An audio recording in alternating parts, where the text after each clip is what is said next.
محترم معزز لائق سے تکریم سامعین کرام، ناظرین اور سامعین، سب سے پہلے رب کریم کے حضور دعا گو ہیں اللہ تبارک و تعالی حرمت کے ان مہینوں کے اس مبارک جمعے کے دن کی برکتیں، رحمتیں، مغفرتیں رب کریم ہم سب کو عطا فرمائے۔ قرآن مجید فرقان حمید سورہ فجر کی 2 آیتیں تلاوت کی ہے۔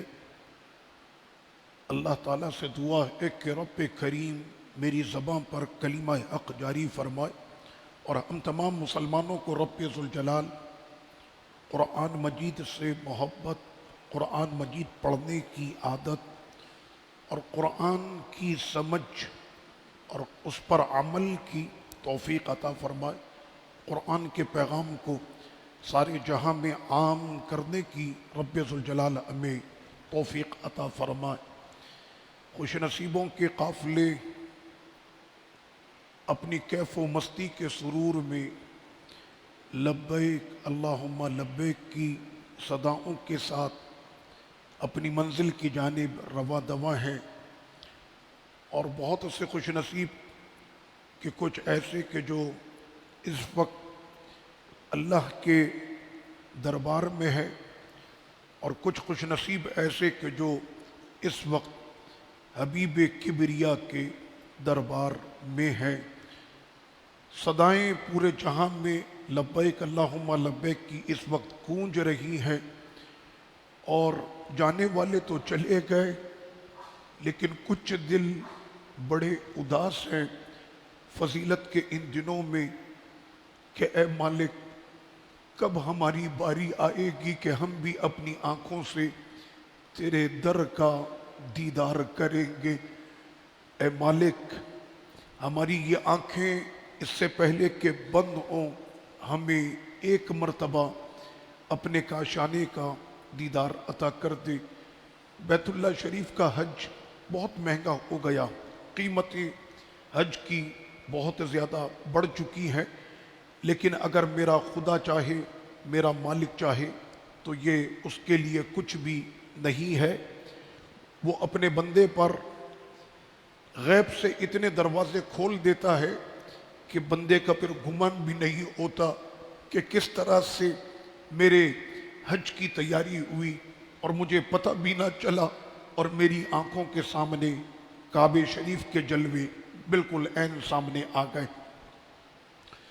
ابھی ہم جن دنوں کے اندر ہیں اور اس کے بعد جو دن آنے والے، ذی القعدہ کا یہ مہینہ چل رہا ہے، ذی الحج کا مہینہ اس کے بعد آئے گا۔ سال میں ایسے 12 مہینوں میں 4 مہینے حرمت کے ہیں اور 3 ایک ساتھ آتے ہیں، ذی القعدہ، ذی الحجہ اور محرم۔ یہ حرمت والے مہینے ہیں کہ عام دنوں سے بڑھ کر ان میں عبادت کی بہت زیادہ فضیلت ہے، اور جو چوتھا مہینہ ہے وہ رجب کا مہینہ، وہ بھی حرمت والا ہے۔ لیکن اسی کے بعد اب تو چند دن رہ گئے اور اس کے بعد پھر جو ہے ذی الحج کا وہ مبارک مہینہ شروع ہو رہا ہے کہ جس کے بارے میں قرآن مجید نے کہا والفجر ولیال عشر، کہ قسم ہے فجر کی، قسم ہے وقت فجر کی، کہ وہ مبارک گھڑی کہ جس میں رب کریم اپنے بندوں پر خاص تجلی فرماتا ہے، ولیال عشر، اور قسم ہے ان 10 راتوں کی۔ یہ 10 راتیں کون سی ہیں؟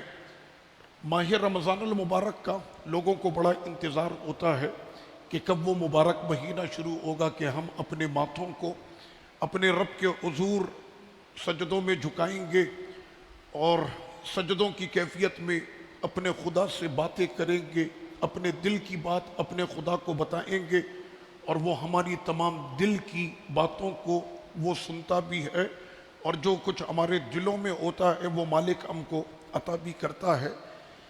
جس طرح سے رمضان کے دن آگے بڑھتے ہیں، پہلا عشرہ رحمت کا گزرا تو پھر بعد میں ہم افسوس کرتے ہیں کہ رحمتوں کو جیسے ہمیں سمیٹنا تھا ہم نہ سمیٹ سکے۔ پھر مغفرت کے 10 دن آتے ہیں، اور وہ بھی بڑی تیزی کے ساتھ گزر جاتے ہیں۔ اس کے بعد پھر ہم کہتے ہیں خوش نصیب تھے وہ کہ جنہوں نے مغفرت کے ان دنوں میں اپنے لیے مغفرت کا سامہ کر لیا۔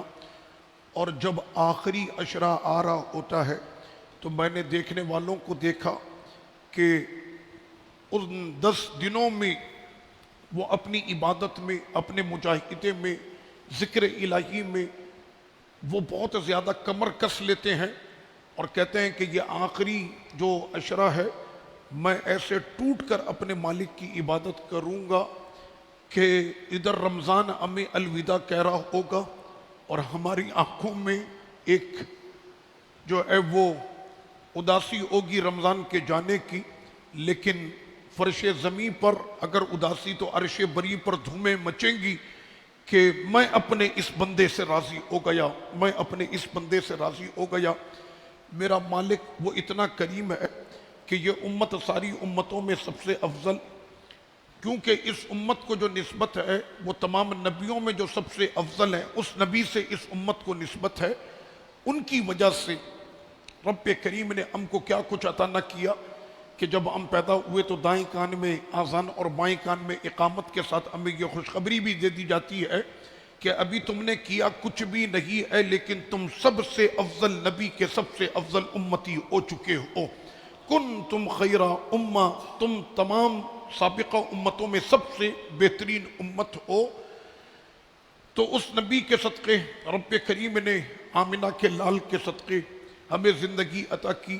ہم پر آسمان نہیں توڑے جا رہے، ہم پر زمین سے جو ہے وہ پانی پھوڑا نہیں جا رہا، ہمیں ڈبویا نہیں جا رہا، اور ہم پر جو ہے وہ کنکروں کی بارش اور ہم پر ٹڈے اور جوؤں اور خون کی بارشیں ہم پر نہیں ہوتی۔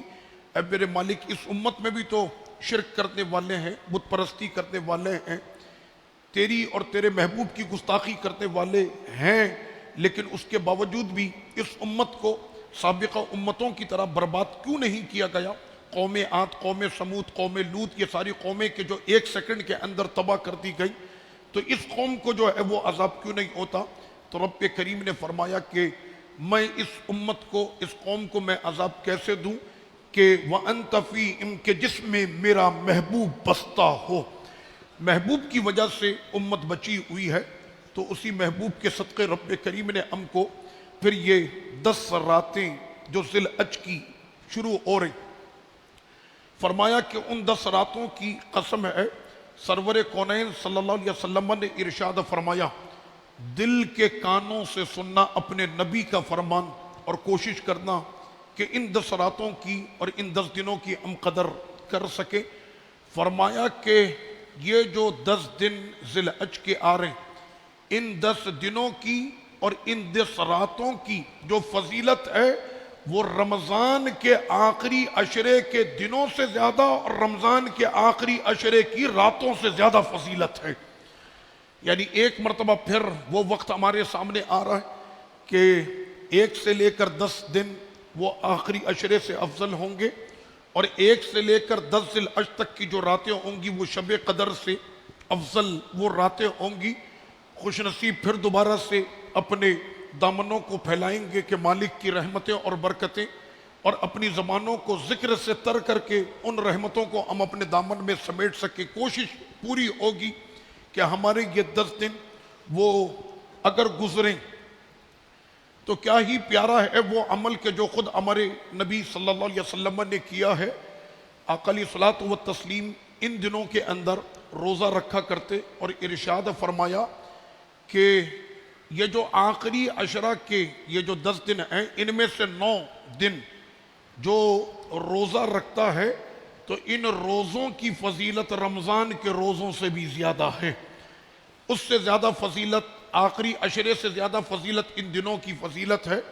تو کیا خیال ہے کہ یہ پورے 9 دن جو ہیں وہ روزوں کے ساتھ گزریں اور ان کی جو راتیں ہیں وہ یاد الہی میں گزریں، اور اسی کے بعد پھر جب 10واں دن آتا ہے تو وہ ذی الحج کا دن، وہ 9واں دن جو عرفے کا دن ہوتا ہے کہ جس میں الحج عرفہ یا عرفات میں حج ہوتا ہے، اور 10 ذی الحج کو پھر تمام مسلمان اس عظیم اپنے فریضے کو انجام دیتے ہیں کہ جس کے پیچھے وہ عظیم واقعہ اس پیارے کا کہ جس کو قرآن نے کہا اولو العزم من الرسل، 5 رسول ایسے ہیں کہ جنہوں نے سب سے زیادہ مشقتیں برداشت کی، ان میں سر فہرست سب سے اولا و اعلیٰ ہمارا نبی آقا علیہ الصلوۃ والتسلیم کا سب سے رتبہ بلند ہے، تو سرور کونین صلی اللہ علیہ وسلم کی جو مشقت ہے وہ بھی سب سے زیادہ ہے، آزمائش، ظلم و ستم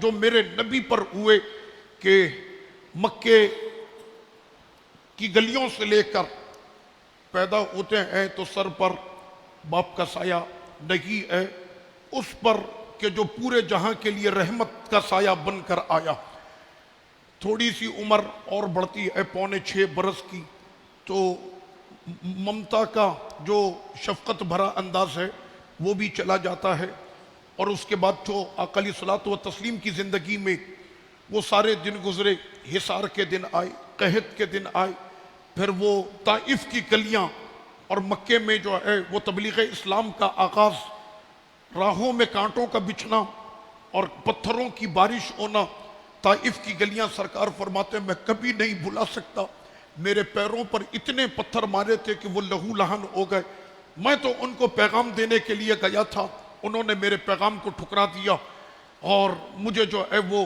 ان کے اوباش ایسے کندھوں سے پکڑ کر دھکے دیتے تھے۔ جبریل امی نے کہا کہ یا رسول اللہ صلی اللہ علیہ وسلم آپ صرف اشارہ کیجئے، ابھی ان کو دونوں پہاڑوں کے بیچ میں مسل کر میں کچل دیتا ہوں۔ فرمایا نہیں جبریل، میں رحمت للعالمین ہوں، آج جو میری یہ دعوت کو ٹھکرا رہے ہیں کل انہی کی اولادیں قیامت تک میرا کلمہ پڑھتی رہیں گی۔ تو آقا علیہ الصلوۃ والتسلیم نے یہ سارے مشقتیں، احد کا وہ دن، 70 پیاروں کی شہادتیں، لخت جگر نور نظر چچا جان سیدنا امیر حمزہ رضی اللہ عنہ کے جسم کے ٹکڑے ٹکڑے کر دینا، تو اولو العزم رسولوں میں سب سے اعلیٰ رتبہ جو ہے وہ ہمارے آقا صلی اللہ علیہ وسلم کا ہے، اور ان کے بعد حضرت سیدنا نوح علیہ السلام کہ جنہوں نے 950 سال اپنی امت کو تبلیغ کی، لیل و نہار، دن و رات تبلیغ کی، تو صرف 72 نے آپ کا کلمہ پڑھا۔ نبی کے جو الفاظ تھے وہ آخر میں جب ان کے صبر کا بندھن ٹوٹا تو انہوں نے صرف 2 لفظ کہے، اور یہ 2 لفظ آپ سب کے پاس موجود ہیں۔ ہمارے یہاں بعض لوگوں کی عادت ہوتی ہے بڑے لوگوں سے تعلقات بناتے ہیں، اور باقاعدہ اب تو ان کی تصویریں جو ہیں وہ فیس بک پر لگائی جاتی ہیں کہ میں فلاں آفیسر کے ساتھ ہوں، میں فلاں کے ساتھ ہوں۔ میں نے کہا کہ یہ تصویریں لگا کر آپ کیا اپنے بھائی کو، اپنے مسلمان بھائی کو آپ یہ پریشر دکھانا چاہتے ہیں کہ مجھ سے جو ہے وہ الجھنا نہیں، ورنہ اتنے تعلقات میرے ہیں پتہ بھی نہیں چلے گا کہ کہاں غائب کرا دوں گا۔ میں نے کہا کہ ان طاقتوں پر کوئی اپنے آپ کو کچھ بھی نہ سمجھے، اللہ نے ایک زبان میں 2 الفاظ کی طاقت دی ہے، اور وہ ہر ایک کے پاس موجود ہے، وہ اتنا خطرناک ہتھیار ہے کہ ایٹم بم بھی گرے تو ساری عمارتیں تباہ نہیں ہوتی، کچھ نہ کچھ بچ جاتا، لیکن وہ لفظوں کے 2 الفاظ میں اتنی طاقت ہوتی ہے کہ جب حضرت نوح علیہ السلام نے کہا ربی لا تذر علی الارض من الکافرین دیارا، اے مالک آج زمین پر کسی بھی کافر کو چھوڑنا نہیں ہے، تو اللہ نے زمین سے لے کر آسمان تک پورے کو پانی سے بھر کر ان کو مٹی میں ملا کر خاک کر دیا۔ یہ لفظوں کی طاقت ہوتی ہے۔ مظلوم کی زبان سے ظالم کے لیے جب 2 لفظ نکلتے ہیں تو عرش الہی بھی کانپ جاتا ہے۔ تو اس ٹائم پر بڑے بڑے اور زمانے کے ایسے لوگوں کو آپ نے دیکھا بھی ہوگا کہ کسی وقت میں ان کی توتی بولا کرتی تھی، لیکن ایک وقت ایسا بھی آیا کہ اسپتال کی چارپائی پر ان کے کانپتے ہوئے جسم اور ان کے کانپتے ہوئے ہاتھ بھی آپ نے دیکھے ہوں گے۔ اللہ نے انہیں عبرت کا نشان اسی دنیا میں بنا دیا ہے۔ تو حضرت نوح علیہ السلام کی بہت بڑی قربانی، اس کے بعد حضرت موسیٰ علیہ السلام ان کی بھی بڑی قربانیاں ہیں، پھر حضرت عیسیٰ علیہ السلام کی بڑی قربانیاں ہیں، اور آج میں جن پیارے کی جو ہے وہ 5 میں سے جن کا میں ذکر کر رہا ہوں کہ جن کی بہت بڑی قربانی ہے رسولوں میں، وہ اللہ کے خلیل حضرت سیدنا ابراہیم علیہ السلام ہے۔ وہ سیدنا ابراہیم علیہ السلام کے جو اپنے بچپن سے ہی اللہ کی تلاش میں تھے، اور انہوں نے اپنی قوم سے کہا کہ اے میری قوم، یہ تارے تمہارے خدا نہیں ہو سکتے، یہ چاند تمہارا خدا نہیں ہو سکتا، یہ سورج ھذا ربی ھذا اکبر یہ تو بہت بڑا ہے۔ لیکن جب وہ غروب ہو گیا تو آپ نے فرمایا کہ جو غروب ہو جائے وہ خدا نہیں ہو سکتا، سورج کے نکلنے پہ جو چاند چھپ جائے وہ خدا نہیں ہو سکتا، سورج کے آنے کے بعد جو تارے اپنی روشنی دینا بند کر دیں وہ خدا نہیں ہو سکتا۔ اے میری قوم تم مان لو کہ جس نے چاند تارے سورج کو پیدا کیا ہے وہ ہمارا خدا ہے۔ قوم نے ان کے پیغام کو ٹھکرایا اور اس کے بعد بت پرستی کی۔ آپ نے سارے بتوں کے سروں کو توڑا اور توڑنے کے بعد جو سب سے بڑا بت تھا اس کے گلے میں کلہاڑا لٹکایا۔ انہوں نے کہا اس بت کو اے ابراہیم تم نے توڑا ہے؟ آپ نے ایسا جواب علمی منطقی ان کے سامنے قائم کیا کہ جو کفر کی یلغار تھی وہ پوری کی پوری اس وقت ابراہیم علیہ السلام کے سامنے ڈھیر ہو گئی۔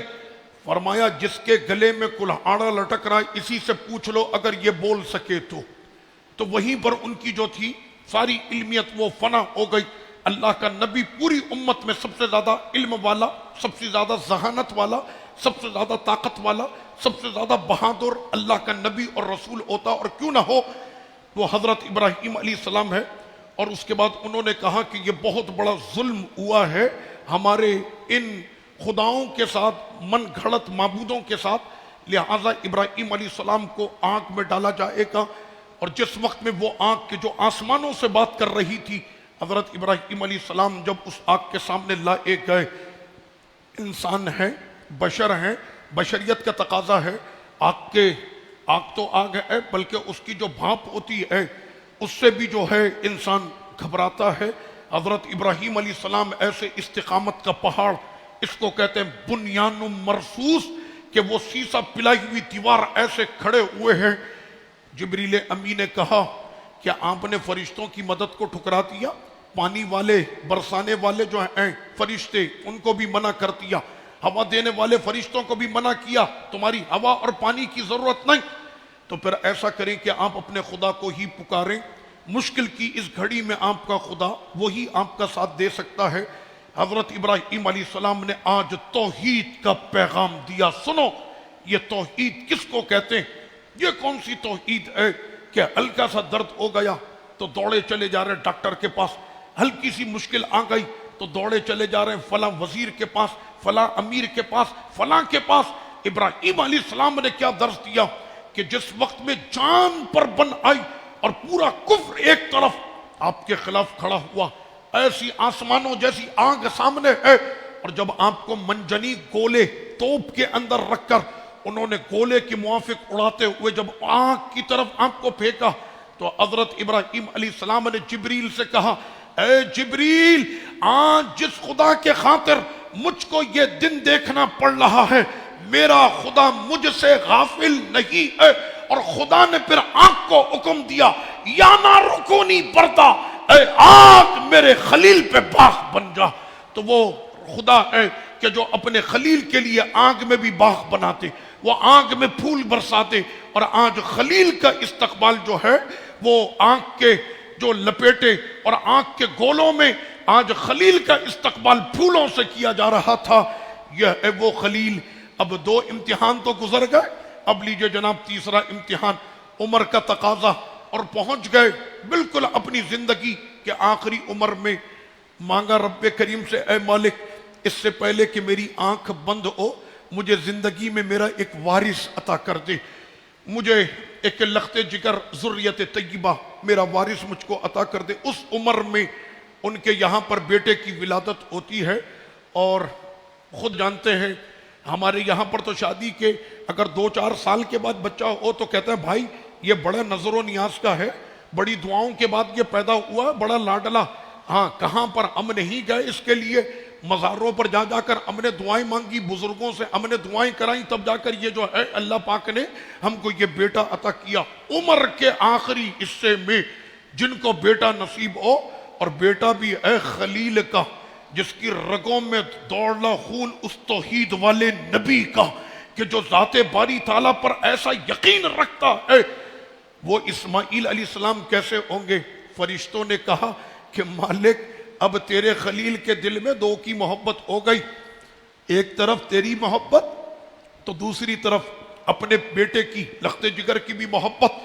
جیسا یقین خلیل اللہ کو اپنے خدا پر ہے ویسے ہی یقین خدا کو اپنے خلیل کی محبت پر ہے۔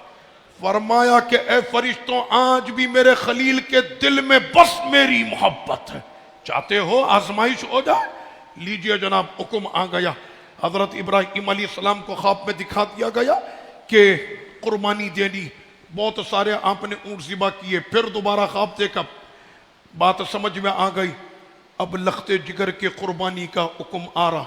حضرت ابراہیم علیہ السلام اپنے اس لخت جگر کو کہ جب وہ پیدا ہوا کتنی محبت ہوگی، جو پہلی اولاد ہوتی اس کے لیے انسان کی محبت کتنی ہوتی کہ وہ صبح گھر سے نکلے تو اس کا چہرہ دیکھ کے نکلے، دن بھر میں 2 مرتبہ 3 مرتبہ بیگم سے فون کر کے بھی پوچھے بیٹا کیسا ہے، سو رہا ہے، کھایا نہیں کھایا، طبیعت کیسی، شام کو آئے تو سب سے پہلے اس کو دیکھے۔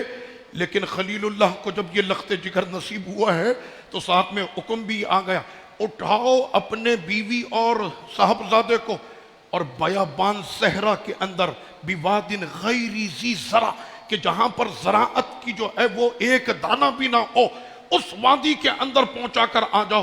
خلیل اللہ کیا اس وادی میں پہنچے، آج پورا جہاں وہاں جانے کے لیے مچل رہا ہے۔ وہ وادی کے جو صحرا تھی، وہ وادی جو قحط زدہ تھی، وہ وادی کے جہاں پر آج بھی صحرا اور چٹانیں ہیں، وہاں پر حضرت ابراہیم علیہ السلام اپنے لخت جگر کو پہنچا آئے تو انہوں نے یہ نہیں کہا مالک پانی کہاں سے آئے گا، کھانا کہاں سے آئے گا، میرے بیٹے پر سایہ کون کرے گا، اس کے کھانے اور پینے کا انتظام کون کرے گا، جو آگ میں جائے تو کہے کہ میرا خدا مجھ سے غافل نہیں۔ تو آج بھی وہ یہی کہہ رہے تھے کہ میرا خدا مجھ سے غافل نہیں ہے، میرا رب اپنے کسی بھی بندے پر ذرے برابر ظلم ہونے نہیں دیتا، یہ آزمائش کی گھڑی ہے، مالک ہمیں آزما رہا۔ اور اس کے بعد آپ نے ان کو وہاں پر پہنچا دیا حضرت ابراہیم علیہ السلام کو۔ اب اس وقت قرآن کہتا کہ فلما بلغ معہ السعی، اب حضرت اسماعیل علیہ السلام چلنے لگے تھے، دوڑنے لگے تھے، تو پھر دوبارہ سے آیا کہ اے ابراہیم اب قربانی کا وقت آ گیا۔ حضرت ابراہیم علیہ السلام آج جا رہے ہیں اپنے بیٹے کی طرف۔ باپ آتا ہے نا پردیس سے تو اپنی اولاد کے لیے کھلونے لے کر آتا ہے، یہ والد صاحب تھے جو اپنے بیٹے کے لیے چھری لے کر جا رہے تھے، اور پہنچے جب وہاں تو اپنی زوجہ سے آپ نے فرمایا کہ اسماعیل کو بہترین تیار کرو۔ آج ہم لوگوں نے فلسفہ قربانی کو مذاق بنا لیا، آج فلسفہ قربانی ہمارے یہاں پر ایک تماشا بن گئی۔ قربانی جو ہم لوگ کر رہے وہ ایک تماشا بن چکی ہے، یعنی منڈی میں ابھی جانور بھی نہیں اترتا تو اس سے پہلے سے وہ ڈرامے شروع ہو جاتے ہیں، اور وہاں منڈی سے لے کر قربانی کے دن تک جو ہمارے یہاں قربانی کے نام پر جو تماشے اور جو سینمائی انداز جو آج یہ بن چکا، او میرے مومن بھائیوں یاد کرو اس قربانی کو کہ جب باپ اپنے اکلوتے بیٹے کے لیے، وہ بیٹا جو نبی ہے، جب خلیل اتنا حسین ہے تو بیٹا کیسا جمیل ہوگا، اپنی زوجہ سے کہے اس کو تیار کراؤ، مالک کے سامنے میں نے اس کو پیش کرنا ہے۔ کہنے لگی ماں کیا تیار کرانا، کہاں لے جا رہا ہو؟ آج اسماعیل کی بہت بڑے دربار میں حاضری ہے، ہاں اس کو حسین تیار کرو۔ دیکھا بھی نہیں ہے بیٹے کو، یہ قربانی ہے، یہ مذاق نہیں، یہ تماشا نہیں، یہ دکھاوا نہیں، یہ انٹرٹینمنٹ نہیں ہے، یہ دلوں کے جذبات کا نام ہے کہ تم اپنے خدا کے لیے کیا جذبہ رکھتے ہو۔ آج تم اپنے خدا کے لیے گائے اور بکرے کاٹتے ہو، اگر کل تم کو موقع آ گیا کیا اپنے خدا کے لیے اپنے سر کٹاؤ گے؟ یہ جذبات کے وقت ہوتے ہیں، اور اس وقت میں مومن اپنے جذبات کا اظہار کرتا ہے، اس میں بناوٹ اور دکھاوا اور یہ نہیں۔ آج ایک تماشا بن گیا۔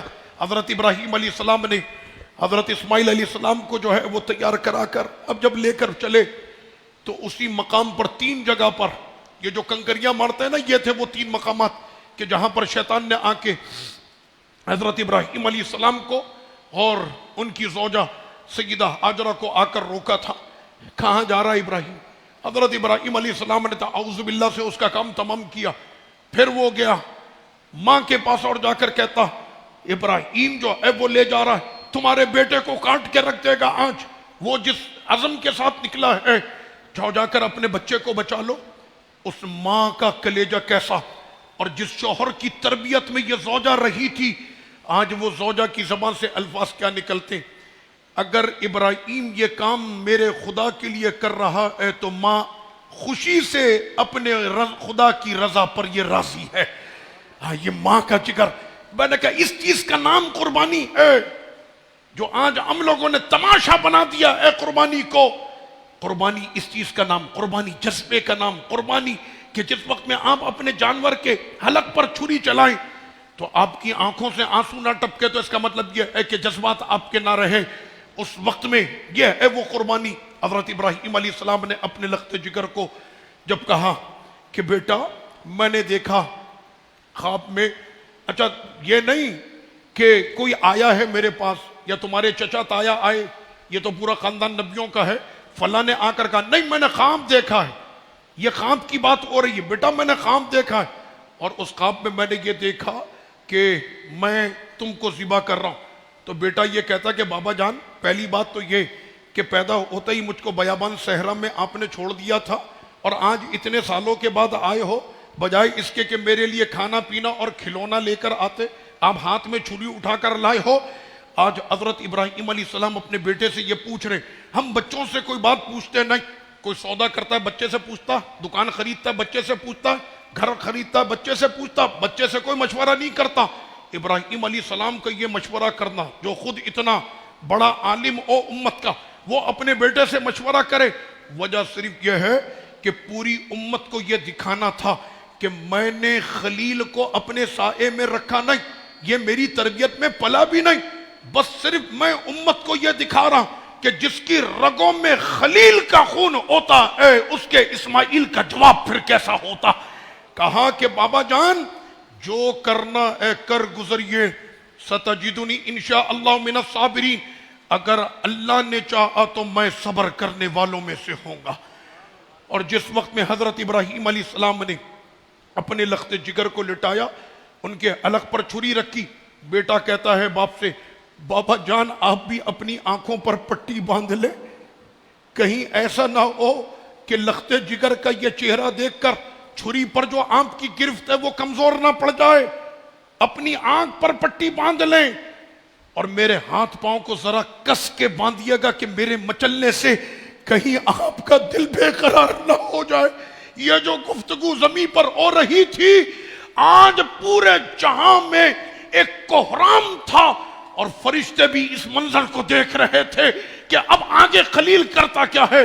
اور جیسے ہی آپ کے حلق پر چھری چلتی ہے، ادھر رب ذوالجلال بھیجتے جبریل امی، اور وہاں پر جو ہے وہ دمبا ذبح ہوتا ہے۔ مختصر یہ کہ اصل میں حضرت ابراہیم نے جو یہ چھری چلائی تھی نا، یہ چھری اسماعیل کے حلق پر نہیں۔ کیا آپ کا خدا چاہے گا اسماعیل ذبح ہو جائے؟ کیا آپ کا خدا چاہے گا لخت جگر جو دھڑکن او خلیل کی اس کو کاٹ دیا جائے؟ ایسا تھوڑی ہے، جب خلیل اتنا پیار کرتا ہے تو خلیل کا خدا کتنا پیار کرتا ہوگا۔ یہ جو چھری چل رہی تھی، وہ جو دل میں محبت تھی اس کو دکھایا جا رہا تھا کہ آج بھی اس دل میں صرف خدا کی ہی محبت ہے، اور کوئی دوسری محبت آئے گی تو ہم اس پہ چھری چلا دیں گے۔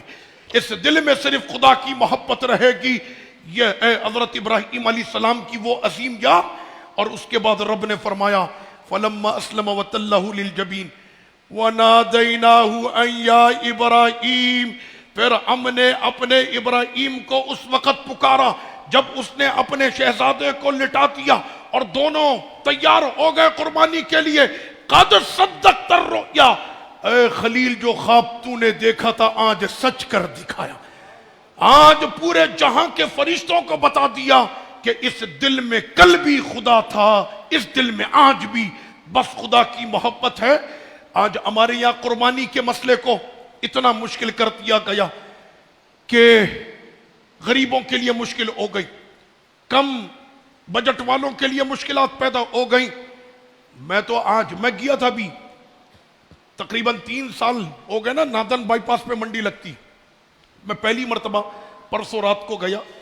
کچھ جانوروں کی قیمتیں میں نے پوچھی ہیں تو عقلیں ٹھکانے آ گئیں. 14 طبق کیا 28 طبق روشن ہوئے. 28 لاکھ, 25 لاکھ, 18 لاکھ. ایسا لگ رہا 18 لاکھ نہیں 18,000 بول رہا ہے.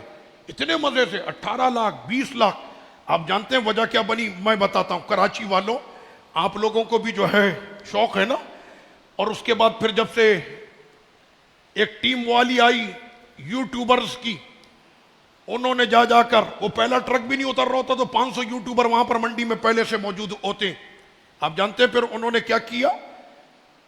اس کا سر چھوٹا, اس کی باڈی بڑی, اس کا رنگ دیکھیں یہ نکرا ہے, یہ گولڈن آنکھ ہے, اس کی ناو دیکھیں, اس کی جھالر دیکھیں, اس کا یہ. مجھے بتائیں جو عمر رسیدہ لوگ یہاں پر موجود ہیں, اگر ہم 20 سال پیچھے چلے جائیں تو یہ سب چیزیں کبھی سننے میں آتی تھی؟ ناو دیکھو, جھالر دیکھو, سر دیکھو, یہ دیکھو, پاؤں دیکھو, بیگ دیکھو, یہ دیکھو, وہ دیکھو, رنگ دیکھو, نکرا دیکھو, مکرا دیکھو, یہ ساری چیزیں تھی کبھی؟ یہ سب دکھا کر. وہ ایک گائے ہے چھوٹے قد کی. میں نے پوچھا کتنے کی؟ کہنے لگا یہ پرانی بات کر رہا ہوں. کہنا 6 لاکھ کی. میں نے کہا اس کے اندر تو گوشت جو ہے وہ 60,000 کا بھی نہیں ہے, یہ 6 لاکھ کی کیوں ہے؟ کہنا یہ گھینی گائے. میں نے گھینی ہے تو تو نے پیدا کی ہے کیا؟ کس بات کے 6 لاکھ تو لے رہا ہے؟ اس کے اگر قیمت دیکھی جائے گوشت کے حساب سے تو 60,000 کی بھی نہیں بنتی. کہنا یہ نسل ہے نا, نسل, ہاں اس کے نسل کے پیسے ہوتے. اب یہ ساری باتیں سننے کے بعد اب میرے ذہن میں خیال آیا, اچانک یہ میرے آج خیال آیا کہ ہم لوگ قربانی کے اس معاملے میں ایسے چلے گئے ہیں. وہ یاد ہے حضرت موسیٰ علیہ السلام نے اپنی قوم سے کہا تھا, سنیں اے میری قوم, اگر قاتل کا پتہ نہیں چل رہا, ایک گائے ذبح کرو, اس کے گوشت کا ٹکڑا لے کر مقتول کو مارو. مقتول اٹھے گا, اپنے قاتل کا نام بتائے گا تاکہ دونوں قوموں کے اندر جھگڑا نہ رہے. ان کو کہا تھا کہ جاؤ جا کر گائے ذبح کرو. اب وہ گئے, تھوڑی دیر کے بعد واپس آ کر کہنے لگے یہ بتائیں ادعو لنا ربک ما ہی, اپنے رب سے دعا کرے کہ وہ گائے کیسی ہونی چاہیے. اب جب انہوں نے سوال کیا, ان کو کہا تھا گائے ذبح کرو, بس گائے ذبح کرو. وہ آ کر پوچھتے گائے کیسی ہونی چاہیے, تو رب کریم نے فرمایا ٹھیک ہے اب لو گائے, انہا بقرۃ لا فرید ولا بکر, نہ بوڑھی ہو نہ جوان ہو, عمر اس کی ایسی ہو, ایسی چنگی ہو, بالکل طاقتور ہو. اس کے بعد پھر آئے ما لونہا, اس کا رنگ کیسا ہونا چاہیے؟ کہنے پیلے رنگ کی ہونی چاہیے. انہا بقرۃ صفرا, پیلے رنگ کی ہونی چاہیے. اب جا کر وہ ڈھونڈ رہے پیلے رنگ. پھر آئے, کہنا بہت سارے ہمیں مشابہ ہو رہا ہے, ان میں بتائیں کیسی ہونی چاہیے. لا ذلول تثیر الارض ولا تسقی الارض, نہ بالکل بوڑھی ہو نہ بالکل جوان ہو, نہ اس نے کھیتی چلائی ہو, نہ یہ کیا ہو. او جتنے سوالات کرتے گئے اتنی پابندیاں ان پر لگتی گئیں. ان کو سمجھایا تھا کہ انسانوں کی طرح جاؤ, جا کر ایک گائے ذبح کر دو اور تمہارا مسئلہ حل ہو جائے گا. انہوں نے جتنے سوالات کیے اتنے سوالات پر ان پر قیدیں لگتی چلی گئی اور پریشانی ان کی بڑھتی چلی گئی. لیکن بنی اسرائیلیوں نے بھی یہ کام صرف 4 دن کیا ہوگا. مجھے تو پتا چلا ایسے ایسے لوگ آ گئے ابھی کہ جن کی پوری زندگی اسی گائے میں گزر رہی ہے, پوری زندگی. ایک قربانی کے بعد پھر وہ اگلے سال کی تیاری میں لگے ہوئے. میں نے کہا بنی اسرائیل والوں نے بھی اپنا مسئلہ 4 دنوں میں حل کر لیا تھا, اور یہاں پر 40 دن ایک گائے کے لیے لگ گئے. وہ بنی اسرائیل کی گائے تھی. آج شہر کراچی کے اندر لگتا یہی ہے کہ شاید وہ بنی اسرائیل والی گائے آج تلاش کی جا رہی. ناف ایسی ہو, چھالر ایسی ہو, کوہان ایسا ہو, اس کا جو ہے سری ایسی, رنگ ایسا, اور اسی کے ساتھ پھر جو ہے وہ ٹینٹ اور یہ جو سارے معاملات ہونا شروع ہوئے. لگژری ٹینٹ لگ رہے ہیں, اس کے اندر جو ہے وہ سارے جانوروں کو ایسے بیوٹی پارلر بنا کر سجایا جا رہا. مجھے حیرت ہوئی کہ منڈی کے اندر وہ ریمپ کرائی جا رہی ہے, وہ واک, وہ کبھی کسی اور کے لیے ہوتی تھی, اب گائیوں کے لیے وہ واک ہونا شروع ہو گئی ہے. ہر جگہ پر یہ چیزیں رکھتی گئیں. اور اس کے بعد پھر وقت آیا قربانی کا, تو اس کے اندر بھی جو قصائیوں کے حالات آپ کو پتا ہے. یہ تو بڑا دکھایا, مجھے بڑا جانور سے پیار ہے, میں بڑا اس کو لاڈ کرتا ہوں. اور ذبح کے وقت میں جو اس کی درگت بنائی جاتی ہے جانور کی، وہ قصائی یہاں سے مار رہا ہے، رسی باندھ کے یوں پٹکے تو یوں پٹکے، اور اس کا جو حال کیا جاتا. آپ کو پتا ہے قربانی کے جانور کی اہمیت کیا ہے؟ اس کے جسم پر آپ محبت سے ہاتھ بھی پھیرے تو عبادت ہے. یہ اللہ کی نشانیاں ہیں، اور ہم لوگ اس کے ساتھ کیا کرتے ہیں؟ سرکار علیہ السلام نے کیا فرمایا؟ ایک باری کے اندر اس کی گردن کٹ جانی چاہیے.